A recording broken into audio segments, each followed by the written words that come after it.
I don't really like it. I really don't like it. What's the difference? വല്ല വ്യത്യാസമുണ്ടോ നമ്മളങ്ങനെ പറയുമ്പോൾ? Exactly, there is A difference. I don't really like it എന്ന് പറഞ്ഞാൽ എനിക്ക് ഇഷ്ടമല്ല എന്നർത്ഥം. അത് പക്ഷെ മൈൽഡാണ്, എനിക്ക് ചെറിയ ഇഷ്ടക്കേടേ ഉള്ളൂ, ചിലപ്പോഴൊക്കെ ചെയ്യാം. എന്നാൽ I really don't like it എന്ന് പറഞ്ഞാൽ എനിക്ക് തീരെ ഇഷ്ടമല്ല എന്നർത്ഥം. ഞാൻ ഒരു നിലയ്ക്ക് അത് ചെയ്യാറില്ല.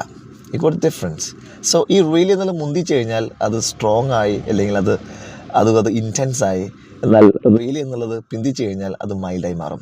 For example, I don't really understand എന്ന് പറഞ്ഞാൽ എനിക്ക് മനസ്സിലാവുന്നില്ല, എനിക്ക് കുറച്ചേ മനസ്സിലാവത്തുള്ളൂ. ഓൾറൈറ്റ്. എന്നാൽ ഐ റിയലി ഡോണ്ട് അണ്ടർസ്റ്റാൻഡ് എന്ന് പറഞ്ഞാൽ എനിക്ക് ഒന്നും മനസ്സിലായിട്ടില്ല എന്നർത്ഥം, എനിക്കൊന്നും മനസ്സിലാവുന്നില്ല എന്നർത്ഥം. It's A clear. അപ്പോൾ എപ്പോഴേക്കും നമുക്ക് ശക്തമായ ഭാഷയിൽ നിങ്ങൾക്ക് ഒരു കാര്യം ചെയ്യാൻ ഉദ്ദേശിക്കുന്നില്ല എന്ന് പറയുമ്പോൾ you can go for I really don't go there, which means ഞാൻ അവിടെ പോവാറില്ല.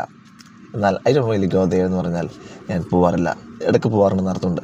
അപ്പോൾ ഒന്ന് മൈൽഡാണ്, ഒന്ന് ഇൻറ്റൻസ് ആണ്. It's A clear. Anyway, thank you very much for watching this video. Hope you loved it. See you with another one. This is Nishad Ahmed from Brad's English. Bye-bye.